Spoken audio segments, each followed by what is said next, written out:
Management SK online class में आपको स्वागत है। नमस्कार, गुड मॉर्निंग। मैं पढ़ा रहा हूँ आप लोगों को विज्ञान कक्षा 11 की अध्याय के पास 5 सदिश विश्लेषण तथा प्रक्षेप गति में आप लोगों को टॉपिक चल रहा है जो आज स्टार्ट होने वाला है। गुरुत्वाकर्षण प्रक्षेप की गति। प्रक्षेप गति क्या होती है, प्रोजेक्टाइल मोशन क्या होता है, इसके बारे में आपको जाना है। प्रक्षेप की हाइट क्या होती है, प्रक्षेप का परास क्या होता है, प्रक्षेप का क्या होता है, पाथ क्या होता है, जी आप लोगों को बताया जाएगा इस वीडियो में, इस लेक्चर में। आपको बस प्रोजेक्टाइल के बारे में ही जानना है, पूरा पहचानना है। तो इसी के लिए आप लोगों को थोड़ा सा पहले आपको थोड़ा सा लिखना पड़ेगा, उसके बाद आप लोगों को एक्सप्लेन करेंगे। तो पहले आप लोगों को लिखना है, तो देखते हैं पहले क्या लिखा है। प्रक्षेप की गति क्या लिखा है, प्रोजेक्टाइल मोशन लिखा है। जब किसी पिंड को एक प्रारंभिक वेग से, हमारा एक यहाँ से हमारा वेग प्रारंभिक, जहाँ से हम कोई चीज़ फेंकते हैं वहीं से हमारा प्रारंभिक, फेंकने के पहले प्रारंभिक वेग वहाँ पर होता है, से ऊर्ध्वाधर दिशा से भिन्न किसी दिशा में फेंका जाता है। किसी दिशा में ऐसे फेंकेंगे, कोई भी दिशा में फेंक सकते हैं, फिर ठीक है, भिन्न किसी दिशा में फेंका जाता है तो वह गुरुत्वीय त्वरण के अंतर्गत ऊर्ध्वाधर तल में एक वक्र पथ पर गति करता है। इस गति को प्रक्षेप की गति कहते हैं।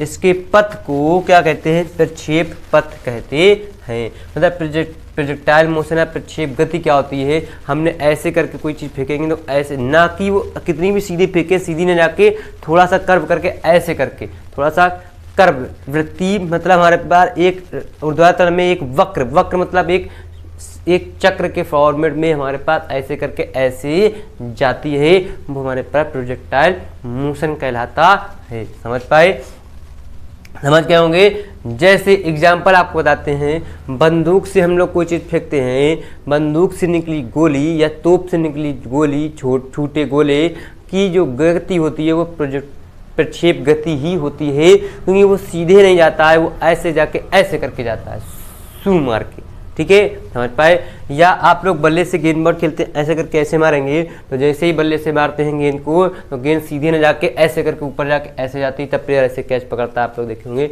वही हमारा प्रोजेक्टाइल मोशन या प्रक्षेप गति कहलाती है। ठीक है। या दूसरा आपके पास एग्जाम्पल लिखा होगा, क्या हवाई जहाज से गिराए गए बम की गति। हवाई जहाज की गिराए गए बम की जो गति होती है, गिराया जाता है वहाँ पर एग्जैक्ट पोजीशन पे नहीं, लेकिन वो क्या ऐसे करके जाता है, तो वो भी हमारे पास प्रोजेक्टाइल मोशन की गति कहलाती है। तो समझ गए होंगे आप लोग प्रक्षेप गति क्या होती है। प्रक्षेप गति होती है एक वक्र के फॉर्मेट में ही हमारे पास चीज जाती है, वो प्रक्षेप गति कहलाती है। आप लोग इतनी डिफिनेशन को नोट कर लीजिए, फिर बताते हैं आपको प्रक्षेप पथ में, आपको भी डायग्राम बना कर दिखाएंगे आपको प्रक्षेप पथ क्या होता है या पाथ क्या होता है। ओके, नोट कर लीजिए। और अगर आपको ये सेशन समझ में आ रहा होगा, पसंद आ रहा हो, तो वीडियो को लाइक जरूर कर दीजिएगा, साथ ही साथ चैनल को सब्सक्राइब कर लीजिए और बेल आइकन को भी दबा दीजिएगा। जल्दी से नोट कर लीजिए, फिर आगे बढ़ते हैं क्विक फास्ट स्पीड में।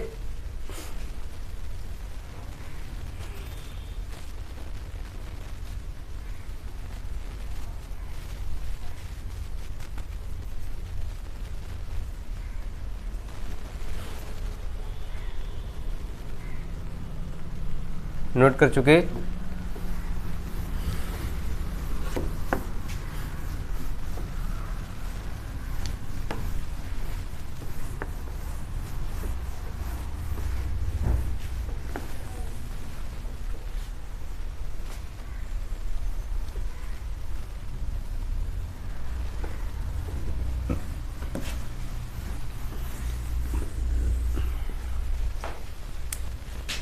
अब जो आगे आपके पास है प्रक्षेप का पाथ ही है हमारे पास, प्रक्षेप का पथ में पाथ ऑफ प्रोजेक्टाइल।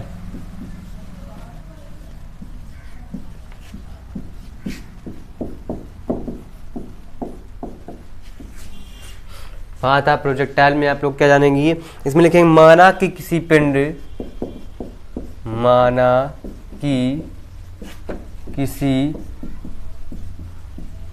पिंड वो क्षैतिज से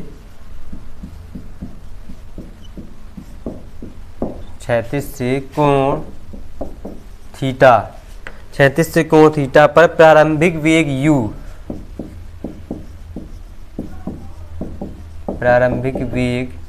u से फेंका जाता है, यू से फेंका जाता है। कहाँ फेंका जाता है? हमारे पास प्रारंभिक वेग यू से फेंका जाता है। इस प्रारंभिक वेग को दो घटकों में, इस प्रारंभिक वेग को दो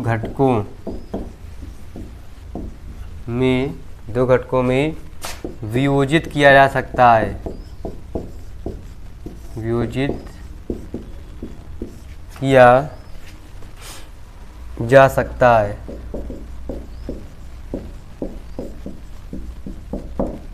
नंबर 1 होता है हमारे पास क्षैतिज घटक,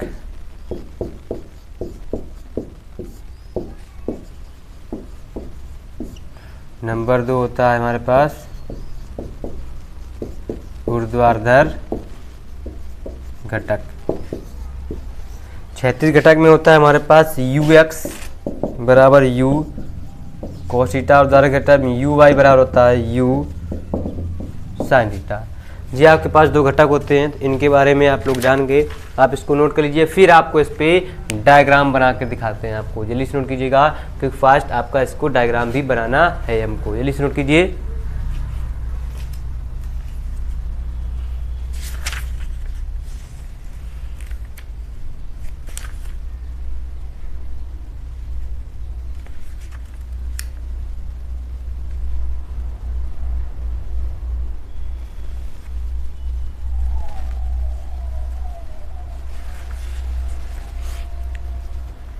नोट कर चुके, अब डायग्राम बनाते हैं।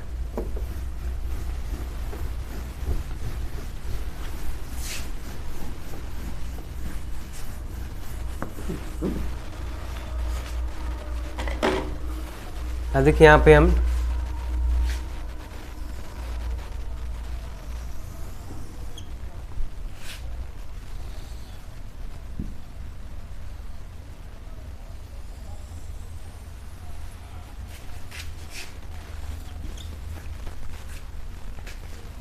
ठीक है डायग्राम बना लेते हैं। जी हमारे पास वाई अक्ष हो जाएगा और जी हमारे पास हो जाएगा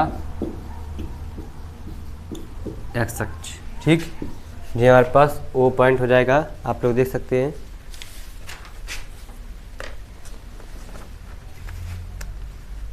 ठीक है, यहाँ से यहाँ तक हमारे पास क्षैतिज परास हो जाएगा, जी ऐसे से ऐसे कैपिटल आर, और यहाँ पर हमने पॉइंट मान लिया जी हमारे पास यू एक्स, जी हमारे पास यू, और जी हो जाएगा हमारे पास यू वाई।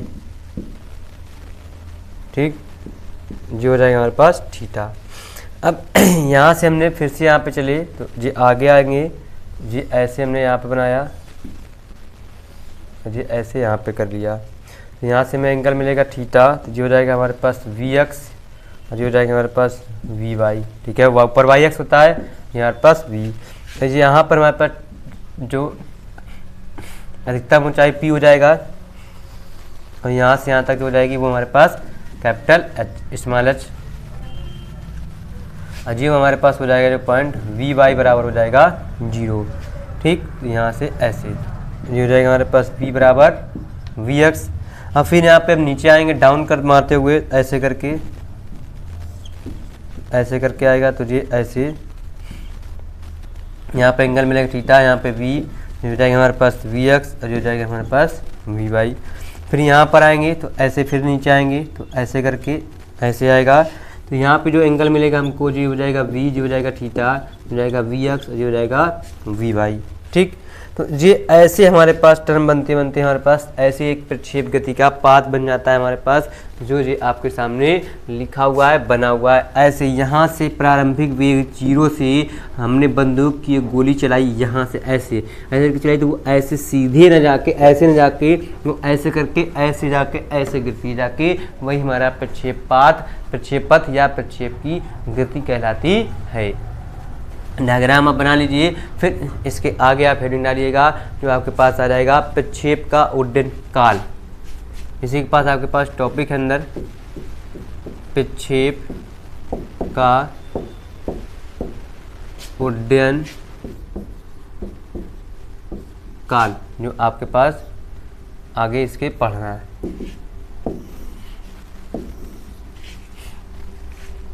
जल्दी से डायग्राम कंप्लीट कीजिए, फिर आगे बढ़ते हैं।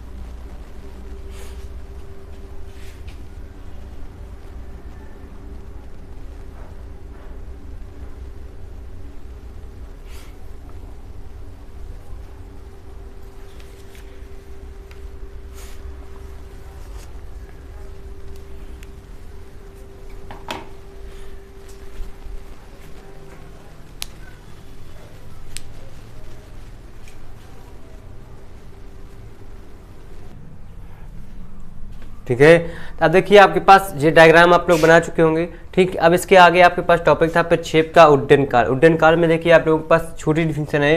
प्रक्षेपित किया गया पिंड जितने समय तक वायु में रहता है उस समय को प्रक्षेप का उड्डयन काल। मतलब क्या है, जितने समय तक वो वायु में घूम जाती रहती है वो प्रक्षेप का उड्डयन काल कहलाता है। जैसे ही वो हमारे पास नीचे गिर जाती है प्रक्षेप का उड्डयन काल समाप्त हो जाता है, तब भी हमारा शून्य हो जाता है।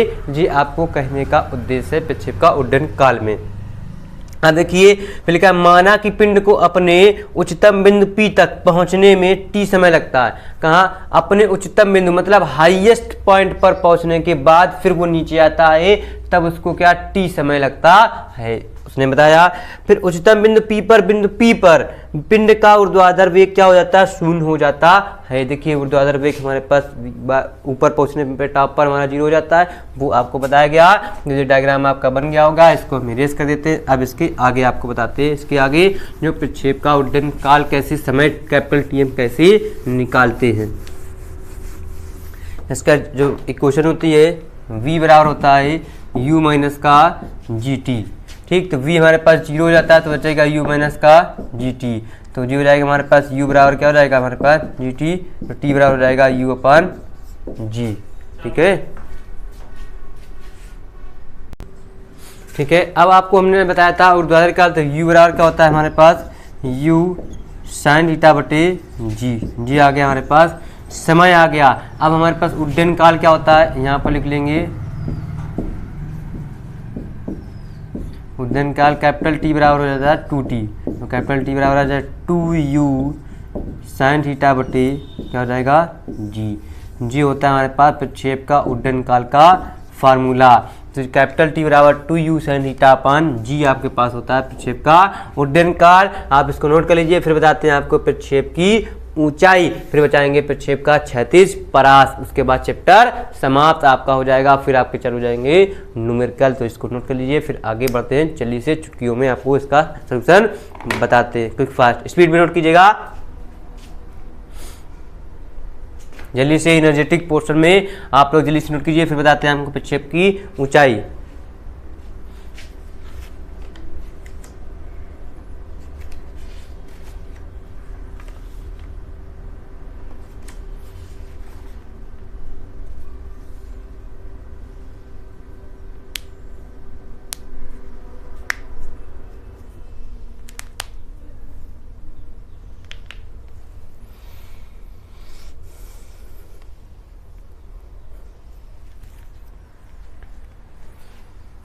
नोट कर चुके आप लोग, आगे बढ़ते हैं।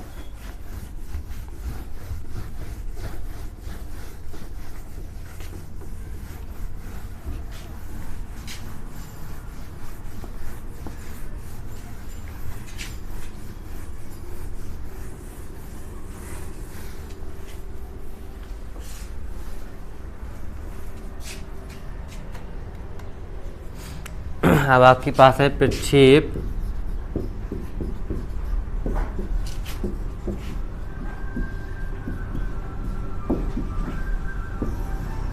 ऊंचाई, height of projectile. Height of projectile में क्या होता है आपके पास एक छोटी डिफिनेशन है, आपको लिखना है क्या, पिंड के पथ के उच्चतम बिंदु, पिंड के पथ के उच्चतम बिंदु, पिंड के पथ के उच्चतम बिंदु की ऊर्ध्वाधर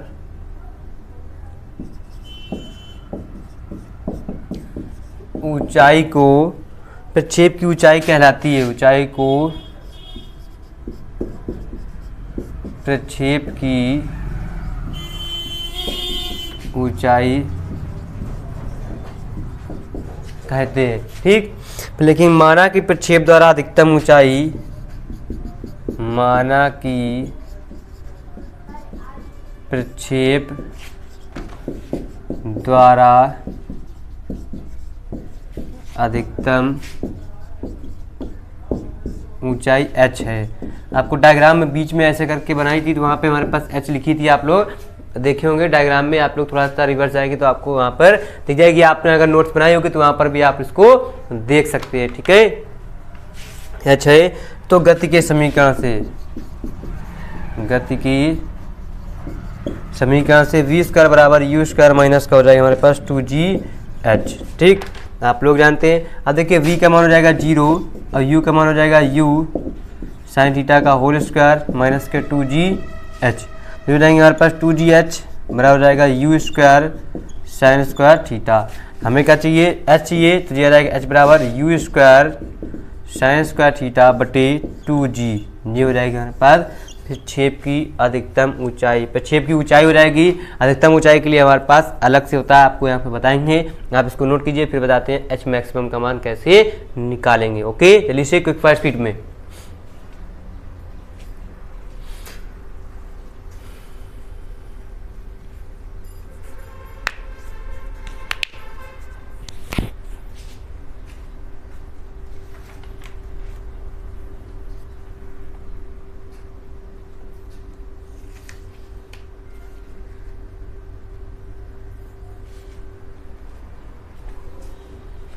हो गया।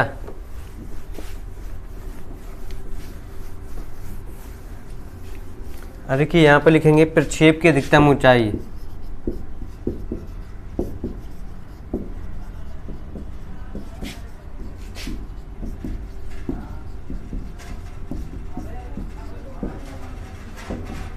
h मैक्सिमम अगर है हो तो थीटा क्या रखेंगे हम 90 डिग्री, तब आ जाएगा h मैक्सिमम बराबर u स्क्वायर साइन स्क्वायर 90 बटे 2g। तो साइन 90 का मान क्या होता है 1, तो हो जाएगा u स्क्वायर अपान 2g। तो h मैक्सिमम ये हमारे पास क्या हो जाएगा, आंसर हो जाएगा। ये हो गई अधिकतम क्षैतिज प्रक्षेप की ऊंचाई h बराबर u square sine square theta 2g। अगर थीटा दे देगा तो लगाएंगे, नहीं देगा अगर अधिकतम ऊंचाई पूछे तो h मैक्स बराबर u square upon 2g formula लगा देंगे, तो हमारे पास अधिकतम ऊंचाई पता चल जाएगी। तो आप यहाँ से इसको नोट कर सकते हैं, जल्दी से नोट कर लीजिए। फिर आगे बढ़ते हैं, आपके पास प्रक्षेप का क्षैतिज परास आपको बताया जाएगा, जो आपको पढ़ना है।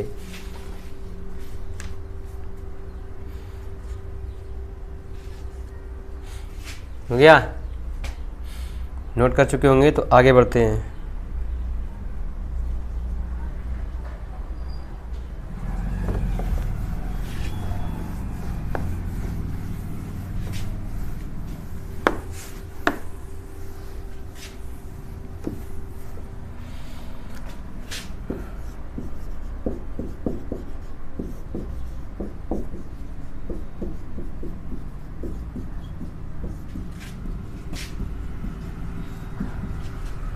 प्रक्षेप का क्षैतिज परास। ठीक है, क्षैतिज परास क्या था, रेंज ऑफ प्रोजेक्टाइल,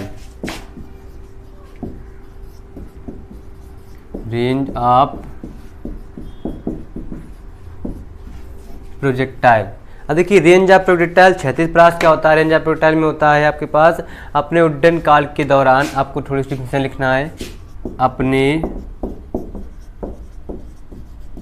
उड्डयन काल के दौरान, अपने उड्डयन काल के दौरान पिंड जितनी क्षैतिज दूरी तय करता है, उड्डयन काल के दौरान पिंड जितनी क्षैतिज दूरी तय करता है उसे क्षैतिज परास कहते हैं, इसे कैपिटल आर से प्रदर्शित करते हैं। कैपिटल आर से क्या करते हैं, हम प्रदर्शित करते हैं। ये हो गया आपके पास क्षैतिज परास। तो क्षैतिज परास आर बराबर हो जाएगा हमारे पास, क्षैतिज परास के लिए फार्मूला आपको लिख देते हैं, यू एक्स इंटू में टी होता है, यू एक्स इंटू में कैपिटल टी। यू एक्स का मतलब हो जाएगा हमारे पास यू एक्स मतलब होता है यू एक्स पे हमारे पास होता है कॉस थीटा। तो यू कॉस थीटा इंटू में कैपिटल टी का मान क्या होता है, 2u² sine theta, sorry 2u sine theta upon होता है हमारे पास जी। ये तो होता है हमारे पास 2u साइन थीटा अपान जी। अब जो हो जाएगा हमारे पास 2u² साइन थीटा इंटू में कॉस थीटा अपान जी। तो जो 2 sine theta into cos theta formula होता है हमारे पास किसका, साइन 2a का। तो जो जाएगा u² साइन 2 थीटा अपान जी। जी होता है हमारे पास क्षैतिज परास का फार्मूला। आप लोगों को हो गया। तो ये हो गया चैप्टर समाप्त आपका क्षैतिज परास के बाद। आप लोग इसको देख सकते हैं। तो अधिकतम परास के लिए आप लोग जानते हैं क्या करेंगे, थीटा बराबर 90 डिग्री। तो अधिकतम तो हो जाएगा हमारे पास, तो आर मैक्सिमम के लिए तो थीटा बराबर क्या हो जाएगा 45 डिग्री। तो 45 डिग्री तो जो हो जाएगा u² अपान क्या बचेगा, सिर्फ हमारे पास जी बचेगा। तो ये आपके पास अधिकतम परास के लिए जान सकते हो, अधिकतम परास के लिए।